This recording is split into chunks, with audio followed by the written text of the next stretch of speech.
Boa tarde, então, a todos, aos presentes e quem está nos assistindo via online. Então, como foi apresentado, meu nome é Aldemir. Nós vamos conversar sobre um assunto muito importante hoje, que é como que a nutrição pode estar nos auxiliando de uma maneira a controlar essas enfermidades, ter uma menor pressão de doenças, certo? Então, nós iremos passar por esses 3 tópicos, onde nós vamos ter uma introdução, o papel dos nutrientes nas defesas dessa planta e as conclusões, como a gente consegue chegar nesse momento, certo? Então, o início de tudo, ele começa por um princípio de Welzel, onde é o triângulo da doença, onde nós necessitamos ter um hospedeiro, um ambiente e também o patógeno. Então, se nós não tivermos esse tripé, se um desses pés for faltante, nós não vamos ter a pressão da doença. Então, se nós não tivermos um ambiente adequado para essa planta, para essa doença infeccionar essa planta, nós não vamos ter, então, a infecção, certo? E aqui estão alguns de como que a gente pode manejar no hospedeiro, nesse caso, uma planta de soja, uma planta de milho, uma planta de trigo, uma planta de canola. Então, nós podemos escolher variedades resistentes, nutrir essa planta de uma maneira adequada, o manejo dessa cultura, tanto fúngico e tudo, e o ciclo e porte dessa cultura.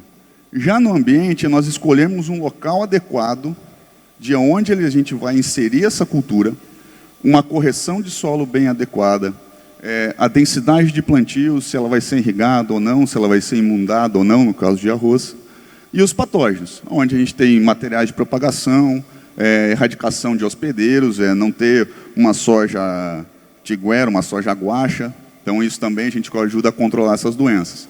Uma barreira física, a rotação de cultura é muito importante, eliminação de restos culturais, a sanitização e podas, isso mais para um ambiente de HF, certo? Hoje nós vamos falar mais exclusivamente em um cenário de nutrição. Como que essa nutrição ela pode estar nos auxiliando, certo? Então, quais são os métodos de controle? Nós temos cerca de 14 métodos de controle e um deles é a fertilização e adubação, onde essa fertilização, essa adubação, ela pode ser melhorada, certo? Após isso, eu trago aqui um capítulo do livro do Mineral Nutrition, do Marshner, onde ele traz 2 itens, a resistência e a tolerância. Uma planta resistente, o que é uma planta resistente? Uma planta resistente é uma planta que dificulta a sua entrada, então a penetração desse patógeno, ela dificulta o desenvolvimento ou ela inibe a reprodução. Esses 3 pontos a gente pode já trazer aqui um pouco, essa dificuldade de penetração, essa dificuldade de desenvolvimento e essa reprodução desse patógeno, ela vai ser em cima da cutícula, onde é uma folha mais espessa, uma folha que tem uma resistência maior, uma folha que está mais nutrida, está melhor nutrida com cálcio, com boro, com cobre, ela vai ser mais espessa. Então, com isso, ela dificulta a penetração desse fungo, certo? Então, isso é um cenário de resistência. E o outro, a tolerância, onde a planta ela se mantém em desenvolvimento, ela perpetua o seu ciclo, ela vai finalizar o seu ciclo, mesmo sob o ataque do patógeno. A gente tem algumas variedades que têm resistência a algumas doenças, então isso já é uma planta tolerante. Ela tolera conviver com o patógeno. E ela vai finalizar seu ciclo, vai produzir e nós vamos colher bem, certo? E aí eu faço uma pergunta para vocês. A nutrição contra as doenças, ela é importante? A gente já viu que ela é importante. Mas é somente o NPK? E como que é isso? A gente precisa de um equilíbrio, a gente precisa exagerar, a gente precisa aplicar mais potássio, a gente precisa aplicar mais fósforo. Então eu trago um trabalho feito em cima de severidade de antracnose em milho. Esse trabalho é muito interessante.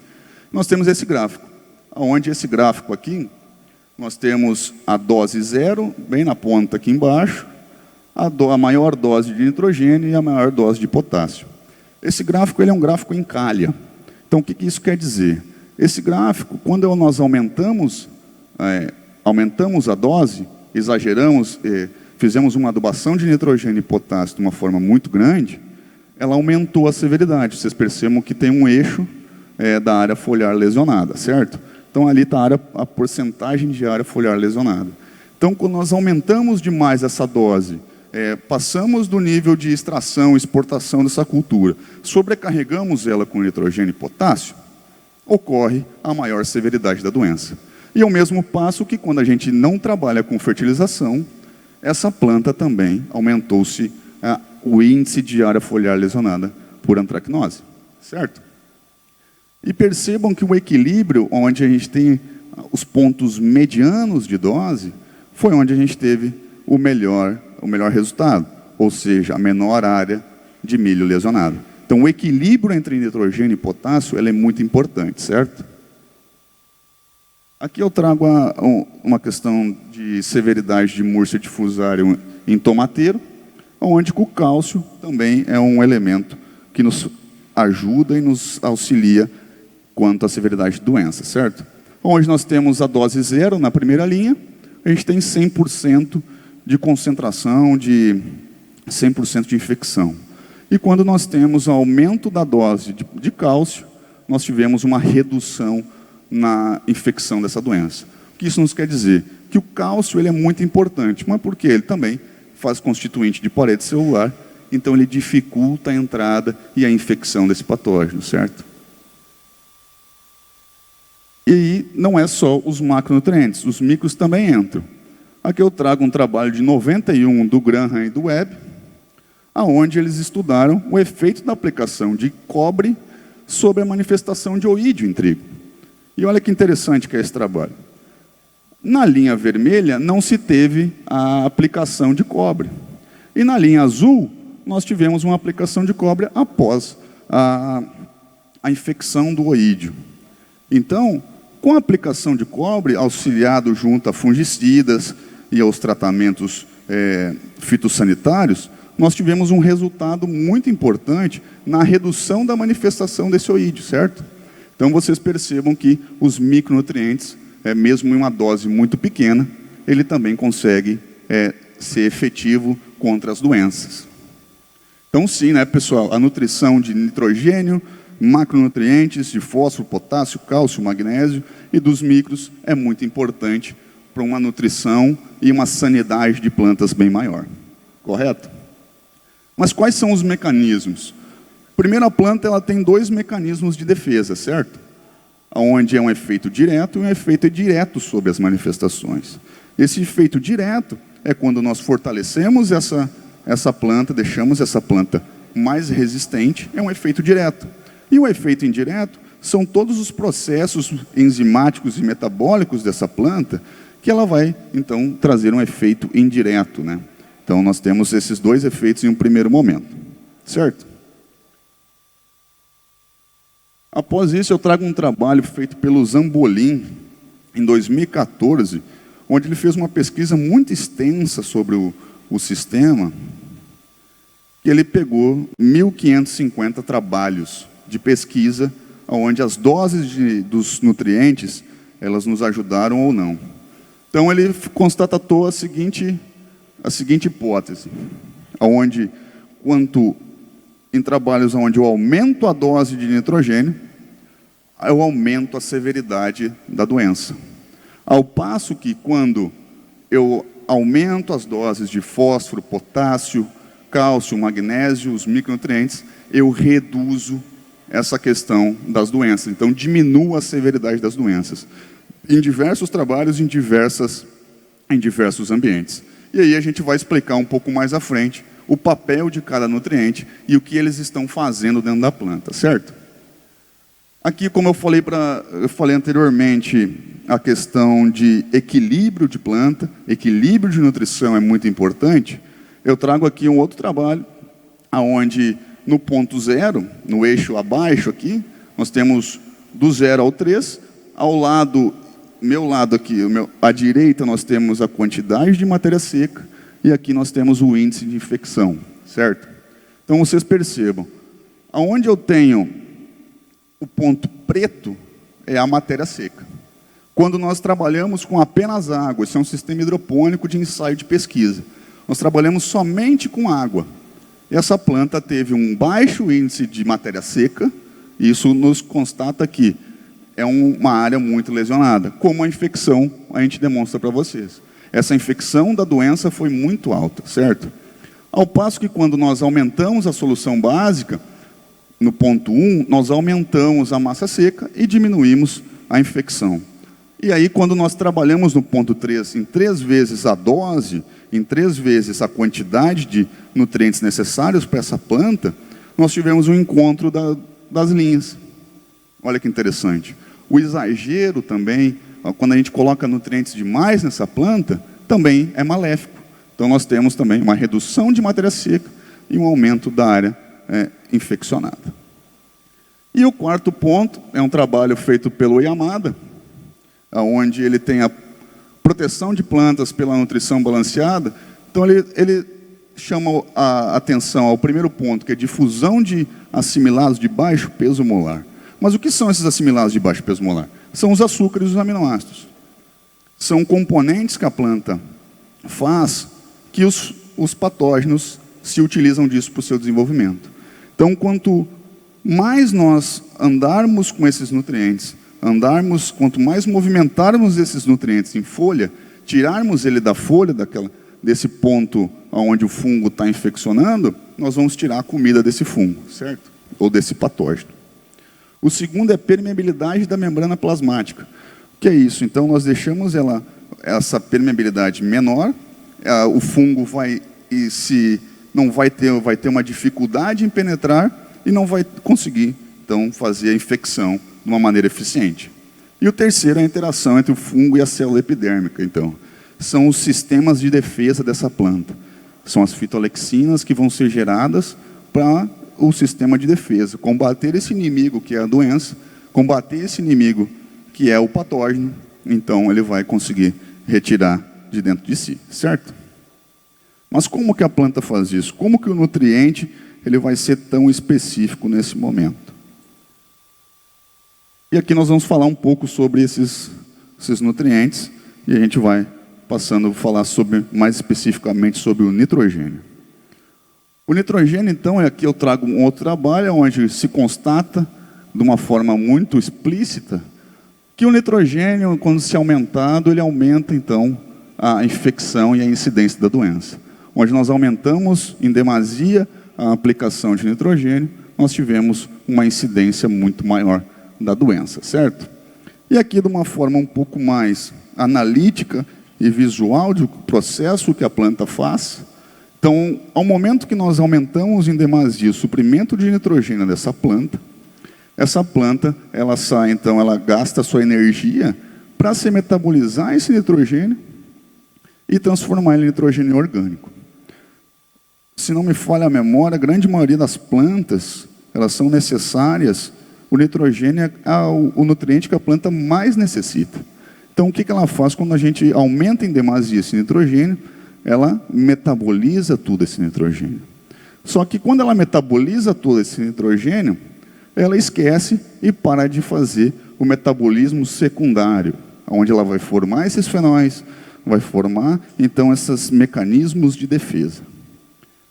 E aqui, quando nós temos o nitrogênio em equilíbrio, vocês percebam que as setas de transformação para nitrogênio orgânico é menor, o gasto energético dela é menor para sintetizar e fazer esse composto de nitrogênio orgânico, e ela envia para a formação de fenóis, de fitolexinas e tudo. Então, é essa parte que o nitrogênio, e por isso o nitrogênio, ele faz essa questão de aumentar a incidência das doenças. O nitrogênio não é vilão, pessoal. O nitrogênio é benéfico, só que a gente tem que fazer uma aplicação que a planta necessita e fazer uma aplicação adequada. Para isso a gente precisa de análise de solo, para isso a gente precisa conhecer a nossa cultura, para isso tudo vai ser mudado e cambiado de acordo com o solo, níveis de matéria orgânica e como que a gente pode fazer. Então, quando aumento níveis de nitrogênio, eu reduzo enzimas de metabolismo de fenóis, eu baixo a concentração desses fenóis, esses sistemas de defesa dessa planta, e diminuo a deposição de lignina. Então, quando eu diminuo a deposição de lignina em folha, essa diminuição de lignina, ela vai deixar essa folha um pouco mais maleável e vai facilitar a penetração dos patógenos. Então também aqui é outro ponto. O equilíbrio novamente, nós necessitamos ter equilíbrio de cálcio, nós necessitamos ter equilíbrio de cobre, nós necessitamos ter equilíbrio de boro. E aqui é um trabalho também feito pelo Marsh, em 95, onde altos níveis de nitrogênio aumentam principalmente esses patógenos obrigatórios. São eles ferrugens, né, puxíneas e os oídeos. Então, quando a gente aumenta de uma forma demasiada, é muito provável que nós temos um aumento de doenças, certo? Vamos falar um pouco mais sobre o fósforo. O fósforo ele tem duas formas absorvíveis pela planta. Um deles é o ácido fosfórico e o outro é o ácido fosforoso, certo? Aonde nós temos um ácido fosfórico, ele tem um efeito de nutrição, quando ele é aplicado numa forma em grandes quantidades, né? A gente sabe das quantidades de fósforo que é necessário para produzir 1 tonelada de soja, por exemplo, é muito grande, a gente não consegue suprir isso via folha, mas a gente consegue dar uma energia para essa planta, certo? É um efeito nutricional. Por sua vez, o ácido fosforoso, ele é um indutor de resistência, ele é um princípio ativo, ele é como se fosse um princípio ativo do fosfito. O fosfito nada mais é do que um ácido fosforoso, certo? E esse sim, ele tem um efeito de induzir a resistência dessa planta. Ele cria calos de resistência. Ao momento que eu aplico um ácido fosforoso, esse ácido fosforoso ele vai criar uma pequena elevação de fitolexinas. Então a gente está criando uma memória nessa planta. A planta ela não tem sistema imunológico, ela tem memória. Então quando nós aplicamos de uma forma antecipada, em soja, por exemplo, aplicar ela em V6, em V7, em V8, nós estamos induzindo essa resistência. Nós estamos criando uma memória de uma criação de fitolexinas. Então a planta ela entende que quando o patógeno ataca ela, ela já, opa, eu criei uma memória lá atrás, quando eu apliquei o ácido fosforoso, não foi maléfico para ela, porque ela se metabolizou, enfim, não teve problemas, como vai ter o patógeno. Então, o tempo de resposta dessa planta à infecção do patógeno é muito mais rápida. Então, nós estamos criando uma memória na aplicação. E sempre ela tem uma maior efetividade sobre gêneros ou homicetos, né, de fungos. Então, isso, a gente já criou uma memória contra esses tipos de fungos, certo? Aqui é um trabalho feito em 2015 pelo Pombal, aonde ele trabalhou, avaliou o crescimento micelial de um fungo em placas de Petri, aonde ele fez a infecção. Vocês vejam nessa lateral aqui da esquerda, não teve, foi o controle, foi infeccionada essa placa de Petri em laboratório.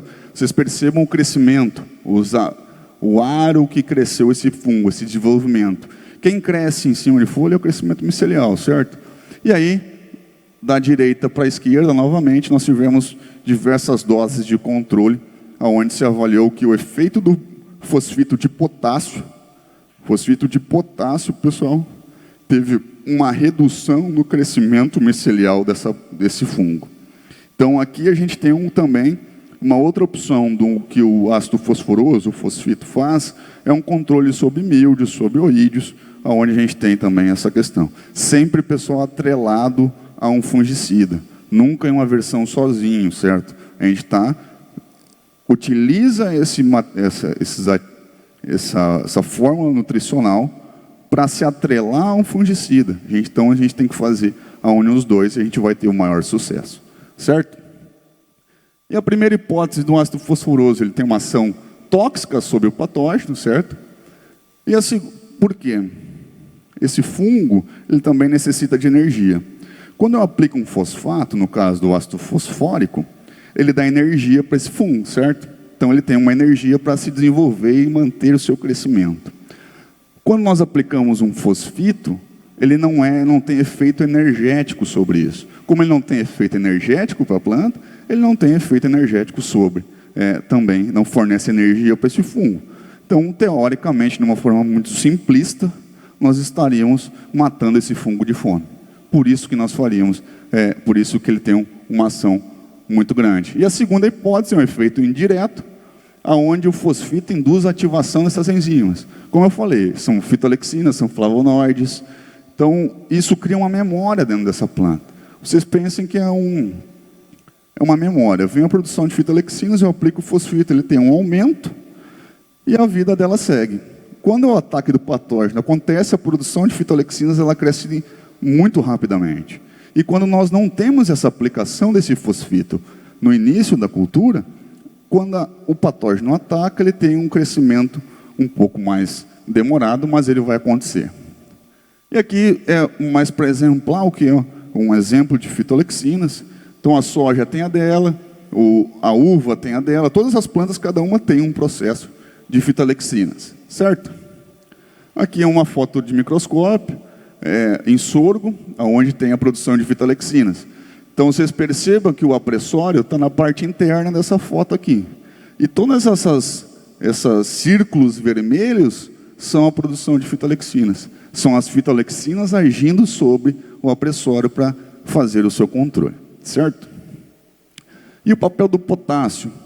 Quando, ao inverso do nitrogênio, quanto mais potássio a gente aplicar, menor vai ser a concentração, maior vai ser a concentração de matéria seca. Como vocês podem perceber aqui, do 0 à maior dose, o crescimento de matéria seca e a redução da severidade. Porque o potássio vai nos auxiliar em uma translocação de açúcares de baixo peso molar, de aminoácidos que estão em folha, que é o alimento desse fungo. Então, a gente transportando e conseguindo metabolizar ele de uma forma mais rápida, nós temos menos disposição de compostos que esse fungo possa estar se utilizando, certo? E ao inverso do nitrogênio, o potássio ele reduz então esses patógenos, certo? Sempre reduzindo todos eles. Nesse sentido, quanto em um equilíbrio, uma necessidade dessa planta, eu tiver mais potássio, uma aplicação de potássio via folhas, nós vamos ter um maior incremento de transporte de açúcares. E aqui o Kakimak comprovou isso para a gente, aonde ele avaliou o fluxo de CH2O em normal, onde ele tinha uma velocidade de 3,4. Quando ele retirou o potássio, essa velocidade ela se baixou para 1,6. Então isso é mais da metade dessa velocidade. Então vocês pensam que vocês estão numa via rápida, andando a 100 km por hora, e quando a gente esse carro teve um problema, um exemplo de carro, ele baixou sua velocidade para menos de 50 km por hora. Então a gente vai chegar mais tarde no nosso destino, certo? Chegando mais tarde no nosso destino, a gente tem mais processos durante ele, a gente vai passar mais tempo na estrada, correndo mais riscos. Isso é a mesma coisa que o potássio faz. Aqui antecipando um pouco do magnésio, a falta de magnésio, ela reduziu para 0,7 essa velocidade. Então, o consórcio, o equilíbrio entre potássio e magnésio é muito necessário para a gente ter essa velocidade muito grande, a gente consumir muito grande, manter esse metabolismo dessa planta alto. Então, a gente tem o magnésio reduzindo essa velocidade. Mais potássio, menos substrato para o patógeno, menos alimento para o patógeno. Aqui eu trago novamente um gráfico, onde a gente tem do lado direito a raiz, a concentração em raiz, e a gente tem o suprimento de potássio. Quando nós temos um baixo suprimento de potássio, nós temos uma alta concentração de açúcares e aminoácidos. Quando nós aumentamos a nutrição com potássio, nós reduzimos essa concentração, certo? Então, mais potássio, maior síntese de compostos, de retirada de compostos de baixo peso molar de açúcares e aminoácidos, para proteínas, para amidos, para celulose. E menor acúmulo desses compostos orgânicos, desses compostos de baixo peso molar em folha, certo? Falar sobre o magnésio. Aqui é o magnésio, a gente tem a concentração de sucarose. Então, quando a gente tem uma adição de magnésio, nós reduzimos a concentração de sacarose em folha. Concentração de sacarose em folha, ela é uma folha mais atrativa a patógenos, é uma folha que é mais atrativa também a pragas de Shigella lagarta, Shigella perseverans, certo? Então, menos substrato, menos substratos para os patógenos, quanto mais magnésio. Então, o magnésio é importante, a gente necessita fazer uma correção de calcário muito bem feita. Enxofre. O enxofre, ele é o efeito do enxofre nas tolerâncias, então ele é muito necessário para a produção dessas fitoalexinas, dessas proteínas antifúngicas, certo? Como isso? O sulfato entra na planta e ele vem se metabolizando e ele chega na glutationa, que é um composto químico que ele tem, é a resposta aos patógenos. Então, se eu tenho uma planta muito bem feita, nutrida de enxofre, nós temos uma alta resposta aos patógenos. E aqui eu trago um trabalho feito pelo Marshner também, onde ele avaliou a concentração de nitrato, nitrogênios orgânicos em folha e proteínas. Na primeira linha, vocês percebam quando nós temos um enxofre em deficiência. Nós temos uma concentração de 13,9 de nitrato, 22,3 de nitrogênio orgânico solúvel e 9,6 de proteína. O nitrato e o nitrogênio orgânico solúvel, eles vão ser transformados posteriormente em aminoácidos, em açúcares, em compostos dessa planta para ser transformados em proteína, por exemplo. E quando eu aumento o enxofre na concentração dessa planta, olha como é legal. Eu reduzo a quantidade de nitrato, eu reduzo a quantidade de nitrogênio orgânico solúvel e aumento a quantidade de proteína em folha. A relação de produção de proteína é nitrogênio e enxofre. Para formar proteína, eu preciso de nitrogênio e enxofre. Se eu não tiver enxofre, eu não tenho produção de proteína. Se eu não tenho nitrogênio, só tenho enxofre, eu também não tenho produção de proteína. Ou o equilíbrio aqui novamente, pessoal. Aqui eu trago um trabalho muito legal de enxofre em plantas de canola, onde nós temos 3 patógenos, certo? E aí com enxofre adequado e baixo enxofre. Vocês percebam na primeira foto aqui, na foto do meio, quando nós temos um enxofre adequado, nós temos uma pequena lesão de mancha. Quando nós temos um enxofre com baixo enxofre, essa doença, essa infecção, ela foi aumentada. Então, isso é a deficiência, como o enxofre produz, como o enxofre nos ajuda a trabalhar com as doenças. Pessoal, sempre lembrando, a aplicação de fungicida também é importante, né? A aplicação de fungicida nos ajuda, e a adição e o consórcio entre a nutrição é muito importante. Os micronutrientes. Os micronutrientes, eles participam de grandes rotas metabólicas dentro da planta, e eu vou chamar a atenção aqui ao cobre. O manganês e o cobalto em sua importância, o boro em sua importância, mas eu chamo a atenção aqui ao cobre, onde o cobre participa da produção de fenóis, produção de lignina junto ao boro. Então isso é muito importante. Todos os micronutrientes são importantes estarem equilibrados também no nosso solo. E o papel do boro? Eu trago um trabalho do Kakimak, onde ele fala do vazamento via folhas. Que esse vazamento é a perca de compostos como sacarose e aminoácidos via folha. Então, quando ela sai, ela se permeia dentro da folha. Quando nós temos uma baixa concentração de boro, nós temos um grande extravasamento, uma grande perca, um grande vazamento de sacarose, por exemplo. E quando nós aumentamos esse boro, ele tem uma diminuição muito drástica nesse vazamento. Porque o boro é constituinte de parede celular. O cálcio é o tijolo da parede. O boro é o cimento. Então, uma parede, para ela ser muito mais resistente, nós necessitamos ter tijolo e cimento. Se nós não tivermos o cimento, a gente constrói uma parede, mas ela vai cair muito mais fácil. Então, é o vazamento. Esse vazamento também atrai mais os patógenos, atrai mais as pragas, certo? E aqui é uma foto para exemplificar as ligações dos compostos que nós temos, certo? O zinco. O zinco é muito importante, só que, por sua vez, é pela exudação via raiz. É a perca de compostos de aminoácidos, de açúcares, via raiz. Então, quando nós temos um zinco em baixa concentração, que é a linha de baixo, nós temos uma grande perca de aminoácidos, por exemplo, via raiz. E isso vai fazer o quê? Vai ser mais atrativo a fungos de solo.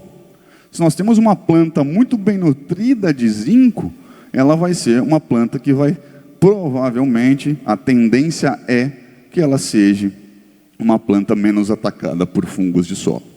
E quando nós temos um alto zinco, a gente tem a redução dessa exudação, dessa perca via raízes. Aqui eu trago um trabalho do CACMAC também, mais pelas culturas, onde a gente tem o algodão, o trigo e a maçã. Vamos falar um pouco mais do trigo. Quando nós temos uma baixa concentração de zinco, a exudação via raízes é de 615. Quando nós temos um zinco adequado, ela baixa para 315. Então nós temos uma menor taxa, a tendência é que nós temos uma menor taxa de infecção em trigo, certo? Aqui a correlação de risoctônia em trigo, onde nós temos a dose 0 na direita, em área infectada, e com as aplicações de trigo, essas quantidades, reduzindo a infecção de risoctônia. Então esses trabalhos trazem para a gente uma informação muito importante, que é a nutrição com um zinco muito bem adequado, nós temos uma baixa infecção, uma baixa área infeccionada, certo? O cobre, por sua vez, eu trabalho na questão dos micronutrientes, ele é formador, então, de quinonas, que essas quinonas dão origem, então, à lignina, as melaninas, que são fungicidas naturais, e as fitolexinas. Então, o cobre dá o start à produção de tudo isso. Ele auxilia nisso. Então, ele faz esse aumento de lignina, é parede celular mais espessa, é parede celular mais resistente. Então, aqui é o tratamento de cobre, aqui vocês percebam que o incremento de lignina, quando a gente trabalha com altas quantidades de cobre, é muito maior. Então, o cobre é muito importante para esse aumento de lignina. Certo? E para isso, pessoal, nós temos hoje, falar um pouco mais do Imune. O Imune, então, ele traz esses 3 pontos. Esses 3 pontos que nós falamos anteriormente, é um produto que ele vai trazer a indução de fitolexinas como compostos de defesa, por ser um produto que contém um ácido fosforoso, ele contém potássio, então é um fosfito de potássio, com um incremento em magnésio e cobre. Então esse produto ele já entrega mais magnésio para o transporte desses açúcares, é um produto que entrega mais cobre, junto então à indução dessa resistência. Nós estamos ensinando essa planta, então, a pescar, e nós estamos dando o peixe pronto. Então nós necessitamos ter esses 3 nutrientes aqui, 4 nutrientes com fósforo, de uma maneira muito equilibrada, de uma maneira muito eficiente. Sua dose de aplicação é meio quilo por hectare, estágio de aplicação entre V5 a V8 R1. Então é um produto que tem uma alta solubilidade, é um produto que entrega muita capacidade para essa planta e ser uma planta mais resistente, uma planta mais robusta. Certo? Aqui eu trago trabalhos e ensaios de pesquisa que nós realizamos durante os anos pela Compass, que é um trabalho feito pela FAPA, onde o manejo fitossanitário teve uma eficiência de produto, e quando nós manejamos com o Quelos Imune, a eficiência desse produto foi muito maior. Aqui em questões de produtividade, quando nós associamos o Quelos Imune ao manejo fitossanitário, nós tivemos um incremento de aproximadamente 2 sacos. Então nós estamos sempre aliados ao manejo fitossanitário. Aqui é mais um trabalho feito no Rio Grande do Sul, onde a severidade da ferrugem asiática foi menor quando a gente trabalhou com um multissítio mais um indutor, nesse caso o Quelos Imune. Então a associação de um multissítio mais um indutor de resistência, no caso o Quelos Imune, nos entregou uma produtividade muito maior. Então nós temos que associar tecnologias, associar ao fungicida outros produtos que nós vamos ter uma eficiência maior. Aqui é um trabalho feito pelo Agromaroc em milho, onde aqui nós temos a testemunha. Foi um trabalho em resistência à mancha branca, onde teve o manejo fitossanitário, a severidade de doenças acima de 50% e o manejo fitossanitário mais Quelos Imune abaixo de 46%, certo? Aqui são outras fotos em pré-florescimento. O fungicida mais o Quelos, vocês percebam a sanidade dessa folha de milho, essa sanidade contra as manchas. Então, o Quelos Imune vai nos auxiliar muito na mancha contra as manchas, certo? E algumas conclusões, onde nós temos que utilizar e dar ênfase às medidas preventivas de doença, não fazer uma prevenção, um controle após a infecção, nós temos que controlar preventivamente a doença. Trabalhos de pesquisa de fitopatologistas já nos entregam que a aplicação antecipada é muito mais eficiente, uma aplicação de fungicida é muito mais eficaz do que uma aplicação tardia. Então, a antecipação de aplicações é muito importante, sempre na medida preventiva. Utilizar um queloso imune, utilizar um multissítio, certo? Novamente, a resistência a cobre, né? Aumentando a resistência. E aqui eu faço uma analogia. A farmácia e a nutrição. Nós temos que ser muito bem nutridos e o consórcio com a farmácia é muito importante. Então, nós temos que ter o equilíbrio novamente aqui e fazer esse manejo mais eficiente, para isso entregar mais produtividade para a gente e entregar uma colheita com maior sucesso. Certo, pessoal? Aqui fica o meu muito obrigado. Ainda está o meu número, esse número vocês podem me contactar, o meu e-mail. E muito obrigado pelo momento de atenção de vocês e obrigado por estarem me escutando nesse momento. O Luiz me passou que vamos ver se tem alguma pergunta aqui. Se vocês têm uma pergunta também, por favor, sintam-se à vontade.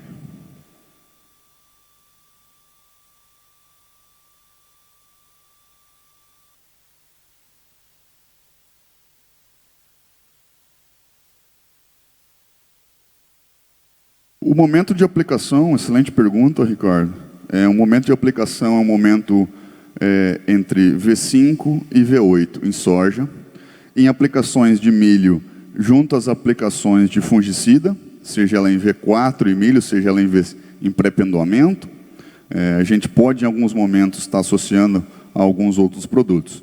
Em trigo, em pré-perfilhamento, em perfilhamento pleno também a gente pode estar utilizando, certo? Nós estamos na modernidade, aqui é tudo pergunta por telefone. Pessoal, mais alguma pergunta? Senão meu tempo está indo já. Beleza? Obrigado.